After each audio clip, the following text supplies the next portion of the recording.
Em 78, quando eu fiz o Leucemia, eu era considerado uma espécie de o fotógrafo da moda. Todos os meus amigos me chamavam para fotografar, porque eu tinha uma câmera Paerbolex. Então, naquela época, quem tinha uma câmera Paerbolex tinha um tesouro nas mãos. Então, eu fui chamado pela Helena Maria Helena Saldanha. Maria Helena Saldanha, ela queria fazer um filme que se chamava Nada Será Como Antes. Ela fez esse filme, Nada Será Como Antes, que onde ela entrevistava presos políticos, inclusive as pessoas que estavam participando dos movimentos contra a ditadura naquela época. Aí ela me convidou: "Noildo, eu quero muito que você fotografe esse filme para mim". Eu falei: "Tudo bem, vamos fazer o que você quiser, o que eu puder". Uma das filmagens foi em Niterói, no Forte de São João, lá em Niterói.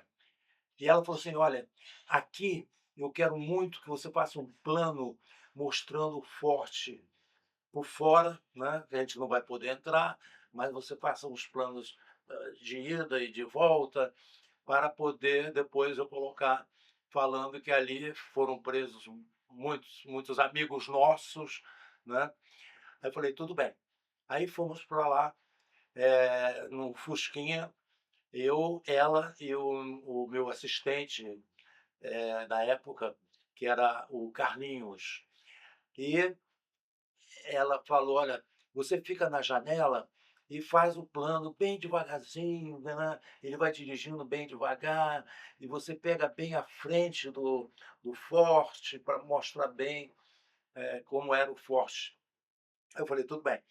Aí começamos a fazer a primeira gravação, fomos até o fim lá da e voltamos, fiz outra vez. Aí veio a polícia, veio o pessoal do forte, os militares pararam o carro e: "O que que vocês estão fazendo?". Aí ela: "Não, é um filme turístico sobre o Rio de Janeiro, eu quero mostrar as belezas do Rio de Janeiro". Aí: "Olha, o coronel quer falar com vocês".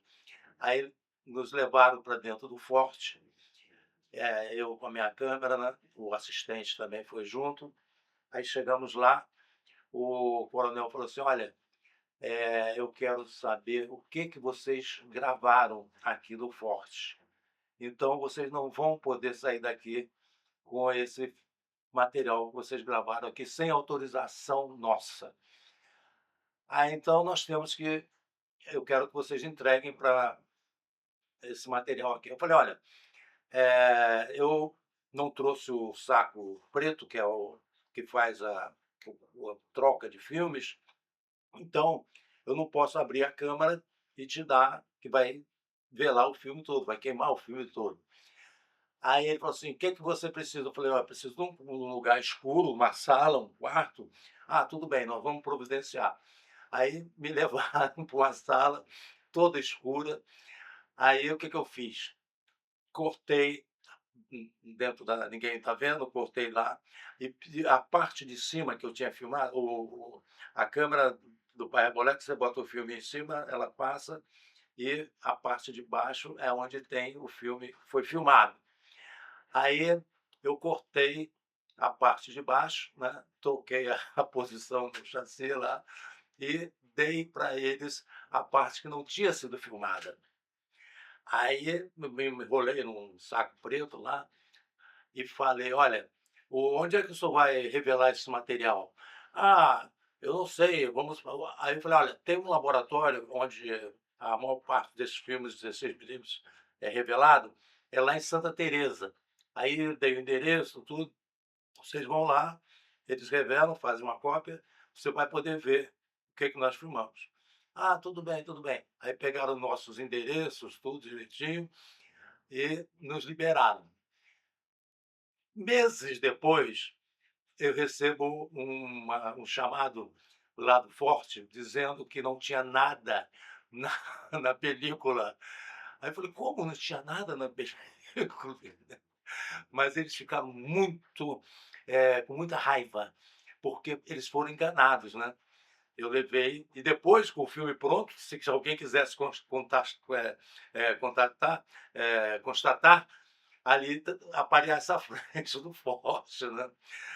Isso foi uma dos momentos que deixaram a nossa equipe muito tensa. A Maria Helena ficava muito nervosa, né. Aí, um belo dia, ela falou assim: "Olha, hoje nós vamos entrevistar o advogado Modesto da Silveira, que era o advogado dos presos políticos". "Ah, tudo bem, vai ser lá no escritório dele, ali na Cinelândia, ali bem quase em frente ao Amarelinho, um prédio em frente, era o escritório dele". Aí fomos lá. Chegamos lá, estava a Maria Helena Moreira Alves, irmã do Márcio Moreira Alves, que foi o pivô do AI-5. Ele foi na Universidade de Brasília e viu com os próprios olhos o que os soldados estavam fazendo, eh eh, batendo nos estudantes. Era uma coisa assim, uma situação muito, triste, né. E ele voltou para o Congresso, ele era deputado federal, voltou para o Congresso e fez um discurso muito forte, dizendo que isso não podia continuar acontecendo. Os estudantes eram comboiados como se fossem gado, eram maltratados dentro da própria universidade, né. Esse discurso repercutiu muito, né, porque ele dizia que a democracia não existia mais no Brasil, os direitos humanos não existiam mais no Brasil. Então, os militares ficaram muito, preocupados com a repercussão desse discurso e, propuseram a cassação do deputado. Então teve uma votação dentro do Congresso para cassar o mandato dele. Aí aconteceu uma coisa muito que ninguém esperava, porque a maioria do Congresso era voltada para os militares. Mas houve uma mudança no pensamento dessa maioria, porque se caçam ele, vão caçar outros e outros e outros, né? Ele seria um estopim de cassações, né? E eles se rebelaram e falaram: "Não, nós não vamos caçar o deputado". E o que aconteceu? Os militares decretaram o AI-5 e o fechamento do Congresso, né. Foi ali que a grande, eh, a desgraça promovida pela ditadura aflorou com muita força, né. E isso, foi em 74, 70 não exatamente. Aí fomos lá para o escritório do deputado, do advogado Modesto da Silveira, considerado o advogado dos presos políticos, principalmente. Ele ia muito visitar os presos políticos no presídio da Frei Caneca, que eu também fui uma vez e filmei lá dentro. Não sei se você já viu esse material.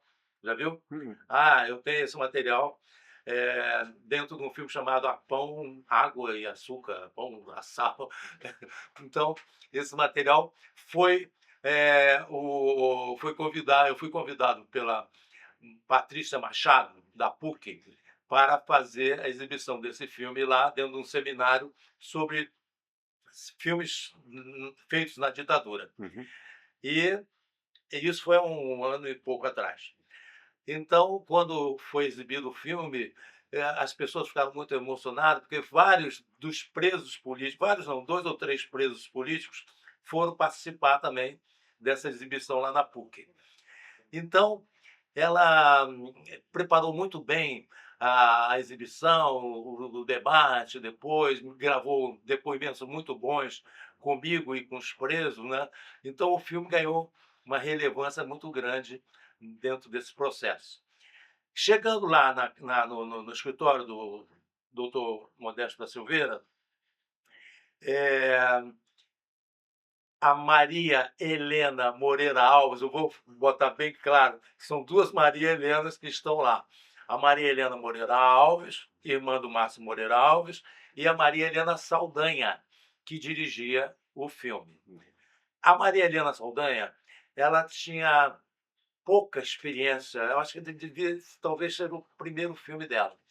E eu, que mais ou menos dava mais, tinha um pouco mais de experiência, conduzia mais as coisas.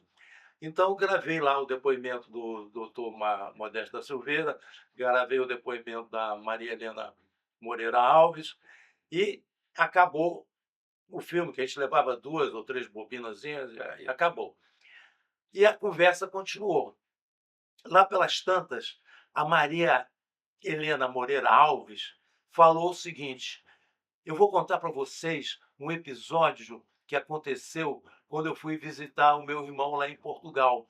Ele estava já no exílio há bastante tempo, eu fui visitá-lo lá em Portugal. Chegando lá, ele e eu, quer dizer, ela e o irmão, foram procurados por um casal de exilados brasileiros que viviam lá em Portugal há algum tempo, já tinham percorrido, fugiram do Brasil pelo Chile, depois pararam em Cuba. Eu sei que eles fizeram uma peregrinação muito dramática nesse percurso até chegar em Portugal. E chegando lá em Portugal, a Maria das Graças Sena, que era essa exilada, ela estava grávida e teve um bebê lá em Lisboa. E ela constatou que ela estava com leucemia. Então ela não tinha condições mais de manter o filho. A situação dos exilados naquela época não era muito difícil. Então, ela e o marido ficaram muito desesperados e não sabiam o que fazer, né? Porque eles não tinham condições de criar aquela criança, né? E a criança já estava com uns 6 meses. Apresentaram a criança para a Maria Helena Moreira Alves, para o Márcio Moreira Alves, e eles ficaram muito tocados e começaram a fazer os trâmites burocráticos para que a criança pudesse ser repatriada para o Brasil. Voltar não, porque ela nasceu lá, né? Fosse levada para o Brasil por ela, pela Maria Helena Moreira Alves, e para ser cuidada aqui no Brasil pelos avós da mãe, pela mãe da mãe, né? Pelos avós da criança. E eu, ouvindo aquilo, eu fiquei muito assim, tocado por aquele depoimento, né? Do meu lado estava a Dilma Lois, que era minha assistente. Ela era assim, uma pessoa assim, que me ajudava muito nos meus processos de filme. E ela acompanhava muito essas filmagens que eu fazia. E ela olhou para minha cara, falou: Noilton, isso é um depoimento maravilhoso, você não conseguiu gravar isso, mas eu acho que a gente devia fazer um curta. Isso ainda no âmbito da conversa lá com o Modesto da Silveira, né? No escritório dele. E estava presente também o motorista da produção, que era uma pessoa também muito sensível, muito boa. O nome dele agora está me fugindo. Daqui a pouco eu lembro. Aí saímos de lá, terminamos a gravação. A Maria pediu que eu levasse o material para ser revelado lá na Rua Alice, naquele laboratório 16, na Rua Alice. Aí levamos, e a Dilma Lois morava lá perto, em Santa Teresa, fomos para a casa dela. Chegando lá, ela falou assim: olha, eu estou até agora totalmente arrepiada, totalmente assim, comovida com aquele depoimento. E passava na minha cabeça as cenas, né, dela e o desespero dela. E ela era atriz também, né? A mãe dela também foi uma atriz famosa, o pai também. Aí ela falou assim: Noilton, eu quero fazer esse curta. Nós vamos fazer esse curta. Eu falei: vamos fazer. E o motorista, né, o que estava conosco, né, ah, as coisas foram batendo com uma certa rapidez. Ela falou assim: eu posso fazer a mãe. O Lino Sá Pereira, que era o motorista, ele pode fazer o pai da criança. Só falta arranjarmos a criança. Mas eu tenho uma amiga que pariu há alguns meses atrás, e ela é ótima, ela é politizada demais, ela vai topar ir com a gente e levar a criança. Aí a coisa foi muito rápida. No dia seguinte, nós fomos na produtora do Roberto Farias, que também ficava em Laranjeiras, e fomos lá naquela produtora dele, que naquele momento era uma grande produtora, era assim considerada uma das melhores do Rio de Janeiro. E o irmão dele, o Rogério Farias, já tinha me pedido, ele me devia alguns favores, né? Porque na época do curta, que o curta estava sendo, né, entrando em ebulição, ele falou assim: Noilton, eu tenho muito material aqui sobre carnaval. Eu quero que você venha para cá, monte aqui uns 2 ou 3 curtas, as sobras desse material de carnaval, para a gente botar na lei do curta. Né? Porque todo mundo naquela época queria ganhar algum dinheiro com a lei do curta. Né? Aí eu fiz uns 2 ou 3 curtinhos lá para Roberto Farias, RFF Farias Produções. Então, ele ficou muito agradecido. Eu não comprei nada. Naquela época a gente não tinha essa visão comercialista. Ah, eu fiz isso, tem que ganhar aquilo. Era outra cabeça. A cabeça cinematográfica daquele momento era bem diferente do que acontece hoje, que todo mundo já pensa, ah, eu preciso ganhar tanto, eu vou ganhar tanto. Então, ele chegou para mim, eu fui lá na produtora, né, o Roberto Farias me atendeu, também gostava muito de mim, e eu era, naquela época, presidente da Associação Brasileira de Documentaristas, então eu circulava muito pelas associações, participava de todos os debates. Né? Aí eles perguntaram: o que, que você precisa? Eu preciso, olha, eu preciso de uma câmera 35 milímetros e filmes. Tudo bem. Quanto tempo? Ah, a gente vai um dia, no máximo. Tudo bem. A câmera está aqui, botaram a câmera na mão. Tem 2 chassis, você pode levar os 2, e vou te dar 2 ou 3 latas de filmes, né, que ele me deram. Era latas de 400 pés, 35 milímetros, que dava mais ou menos 4 minutos cada uma. Eu acho que ele me deram umas 4 latas. Mas era um filme Orvo, que já estava com o vencimento, já tinha vencido o prazo de validade. Muito bem. Mesmo assim, eu falei: não, não, tudo bem, preto e branco. Né? Eu falei: não, na hora de filmar, a gente abre mais o diafragma, né, para captar bem a imagem. Aí convidei esse meu amigo Dileni Campos, que era um amicíssimo meu, né? E fazia para mim também. Eu filmei o filme para ele, já tinha filmado algumas coisas para ele, e falei: Dileni, eu quero que você faça a câmera. Eu gostava muito da câmera dele, da câmera na mão que ele fazia. E a cena é o seguinte: nós vamos chegar no aeroporto, elas vão com roupas.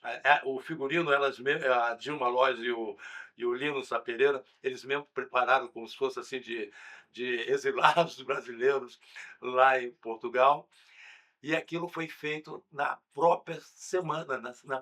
Eu falei: olha, eu não quero gravar no aeroporto Santos Dumont, que ele é muito moderno, muito moderno, não, é muito. Não vai bater bem com o que eu pretendo que apareça como se fosse o aeroporto de Lisboa. Eu já conheci o aeroporto de Lisboa, então falei: tá bom. Aí fomos para o aeroporto do Galeão, o meu assistente, o Carlinhos, dirigindo, o Lino Pereira, a Dilma Lois, o Dileni e eu. Aí encontramos com a mãe da criança, que foi no carro dela, com a criança. Entramos lá no aeroporto, estacionamos. Eu falei: Dileni, você vai com a câmera gravando detalhes do público, né, dos passageiros, como pega mais a parte de estrangeiros, né, que era o pessoal que ia viajar, então eu queria dar uma conotação mais internacional. Aí ele falou: tá, tudo bem, faz detalhes, de malas, não sei o quê, pá, tá. E quando eles chegarem, você também vai acompanhá-los na chegada dos 2 no aeroporto, que eu gosto muito da chegada deles, e depois você vai acompanhar o marido, né, como se ele estivesse muito preocupado, andando por entre as pessoas, e a mulher também muito angustiada, e tem uma hora que ela senta num banquinho lá esperando, né? E ela fica mexendo com as mãos assim, faz detalhes disso. Né? Quando fizemos essa preparação, eu falei para o meu assistente, o Carlinhos, é o seguinte: Quando acontecer a cena final, que é os 2 vindo em direção à câmera, para entregar a criança, a criança está sendo entregue para a câmera, está sendo entregue para o povo brasileiro. Essa era a conotação. Então, ela vai dar um grito, ela vai ficar desesperada, vai gritar e vai sair correndo. Quando isso acontecer, claro que vai chamar a atenção da polícia, vai chamar a atenção de todo mundo dentro do aeroporto.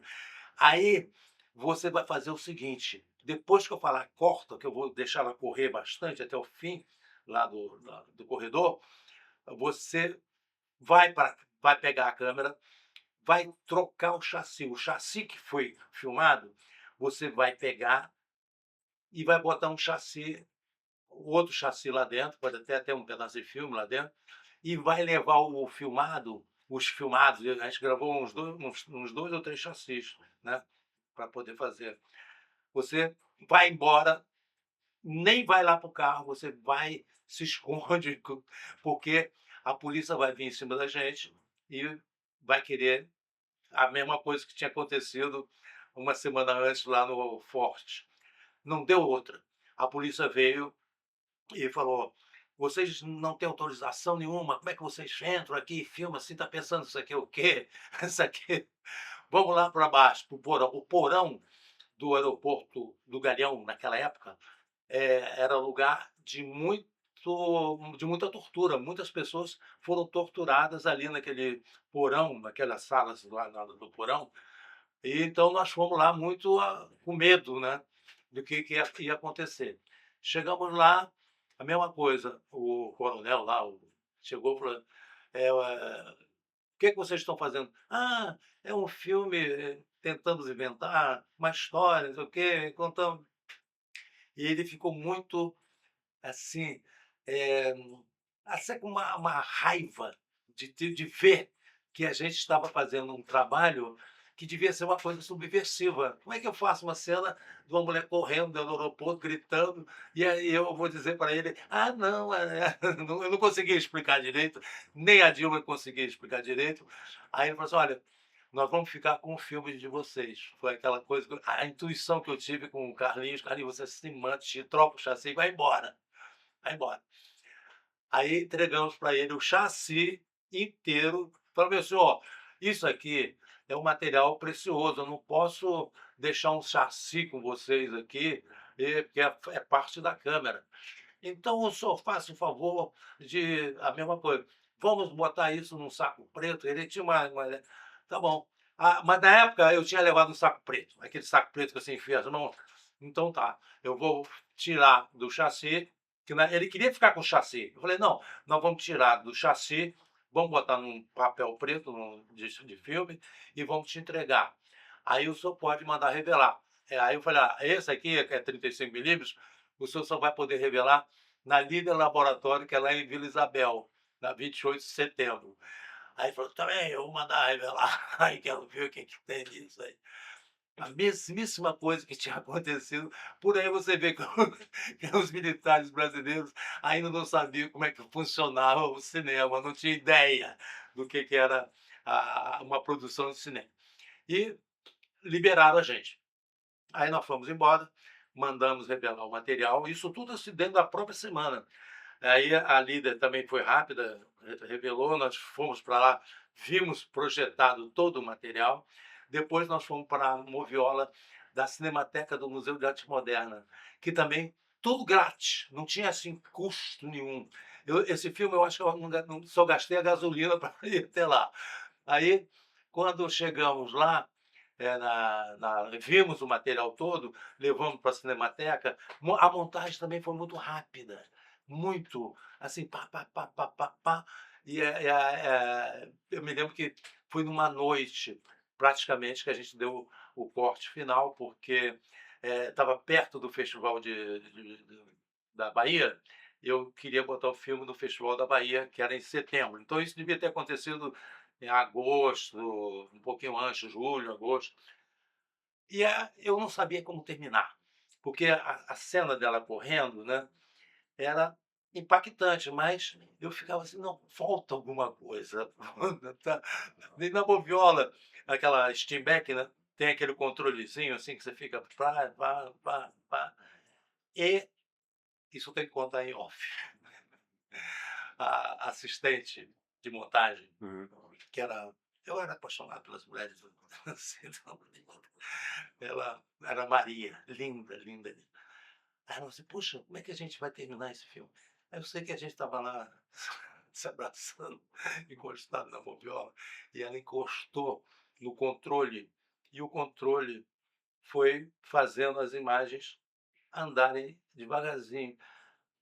Aí eu estava com ela na moviola, e aquelas imagens foram passando, assim, devagarzinho, eu falei: "Olha, Ana Maria, a cena final do filme". Nós vimos ali você sabe, né, Steinbeck vai te dando aqueles movimentos frame a frame, né. Eu falei: "Olha, é isso que nós temos que fazer. Vamos fazer bem ralentado", e quando depois do grito dela, né, era o final do filme. Essa história é uma história quando eu conto as pessoas: "Que coisa horrível, como é que você trepada, com assistente". Era uma coisa que hoje as feministas muito bem, mas isso aí não era fácil de fazer na época. Hoje você faz isso em 2 segundos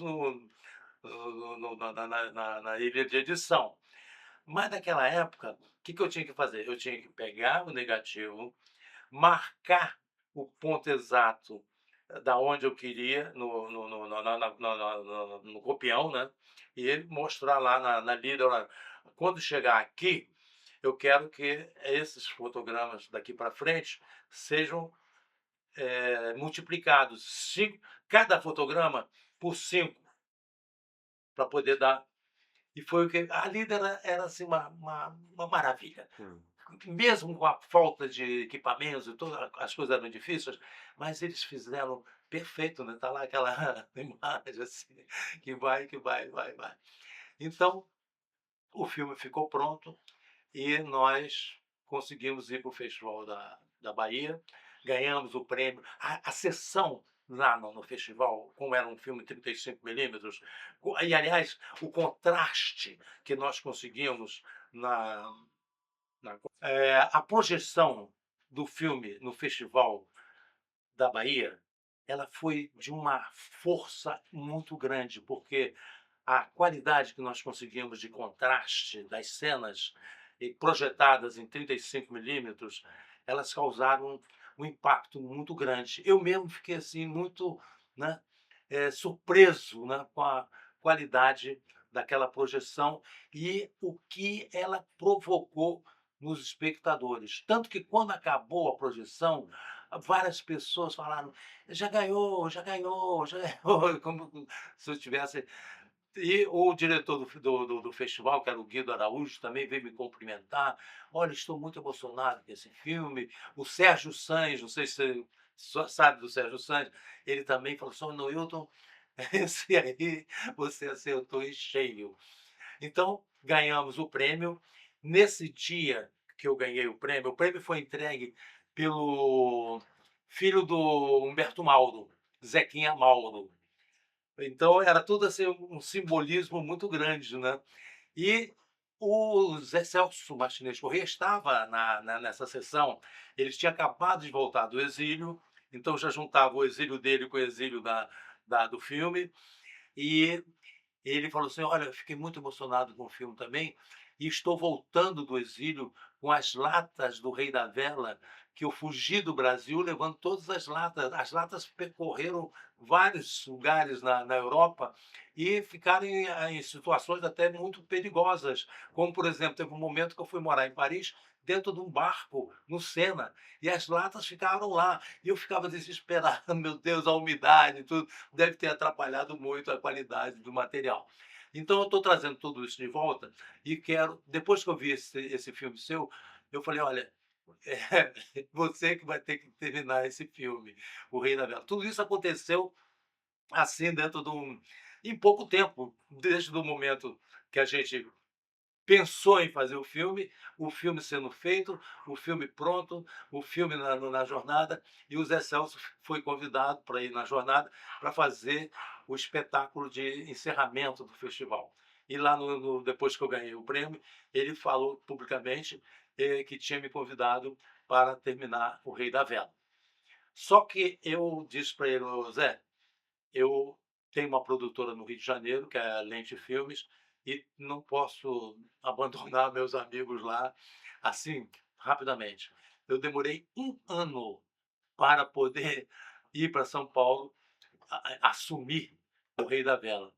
E quando eu fui para São Paulo assumir o Rei da Vela, eu fui, na minha cabeça, eu pensava assim: eu vou fazer essa montagem em 3 meses, porque eu montava muito rapidamente. A moviola, para mim, era assim, um piano de caudas. Eu tocava aquilo ali como se estivesse tocando Chopin, Beethoven, adorava aqueles movimentos de corta, tira, bota, não sei o quê.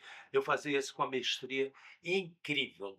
Dominava perfeitamente esse aquela máquina para mim era uma máquina fantástica.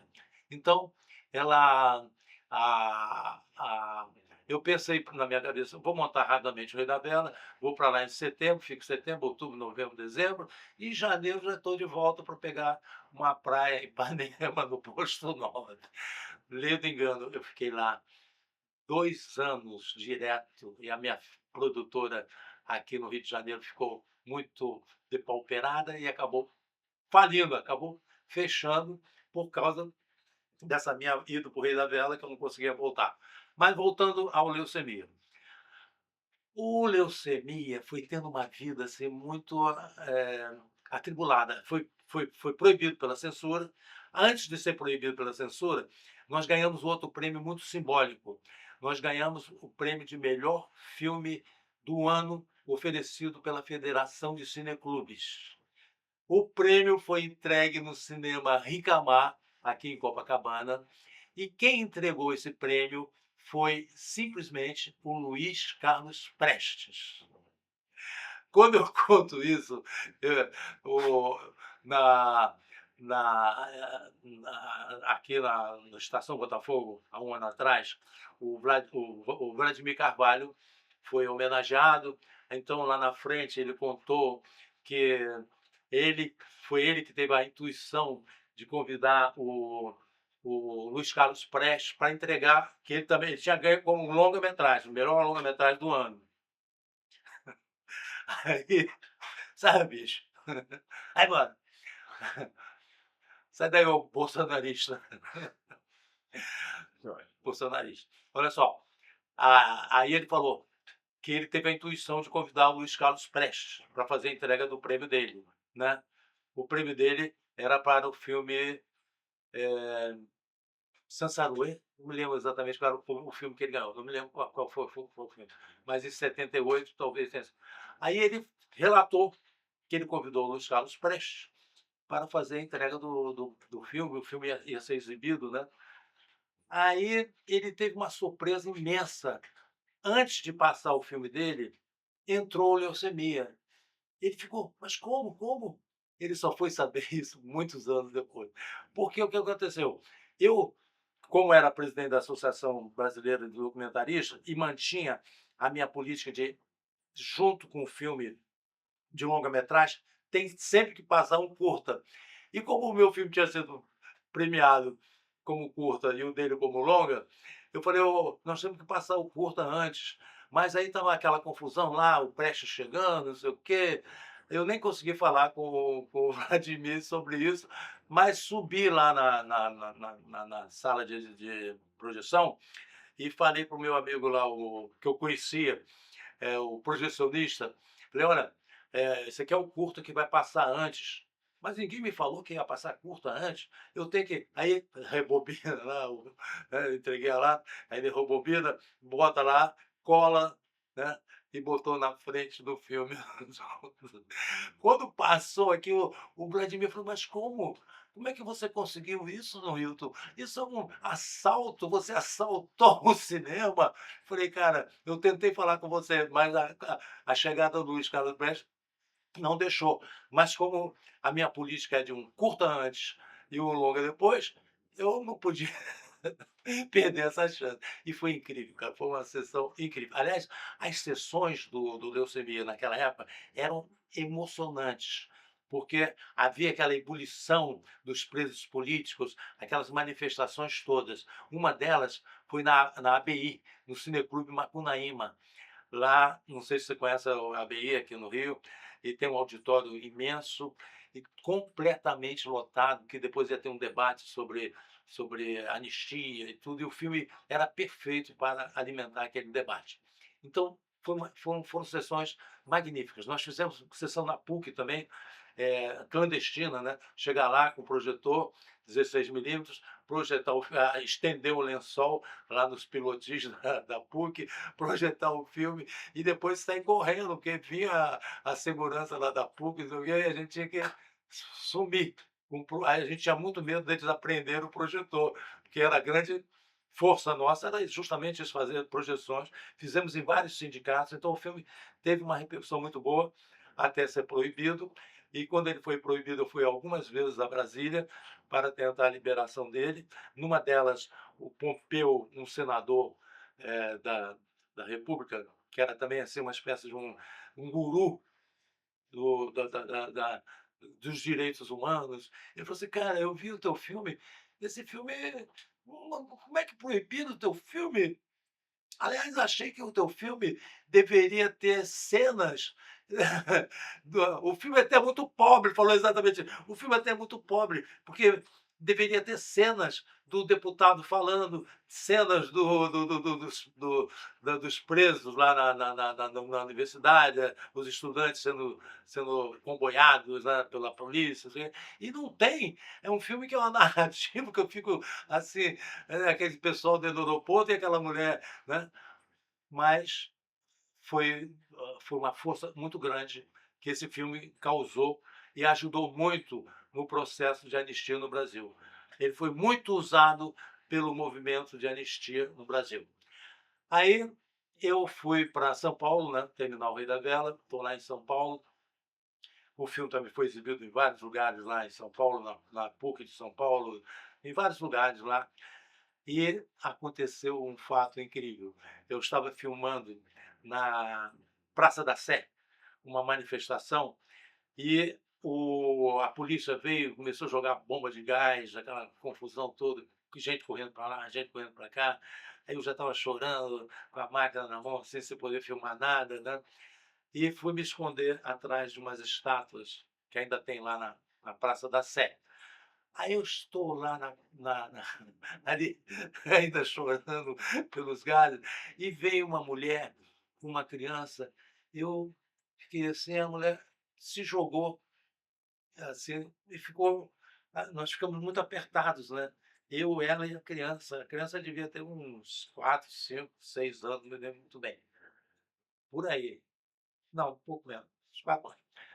Aí, quando deu uma acalmadazinha, nós saímos andando e fomos andando ali pelo centro de São Paulo. Aí ela falou assim: é, Você faz cinema? Eu falei: Faço. Eu acho que eu vi um filme seu. Eu falei: Qual? O Leucemia. É mesmo? Você viu o filme? É, o filme é sobre a minha vida.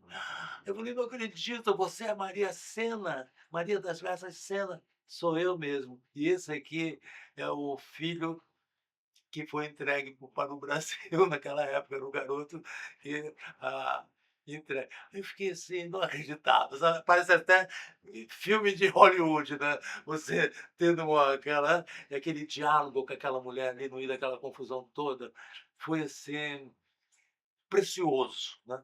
Aí ela foi contando tudo, mas ela disse que ainda continuava fazendo tratamento para leucemia, e ficamos muito amigos a partir daquele momento, porque foi uma coisa completamente inusitada. Né? Você encontrar a personagem de um filme que você fez sem a conhecer, né? E aquela história toda, né?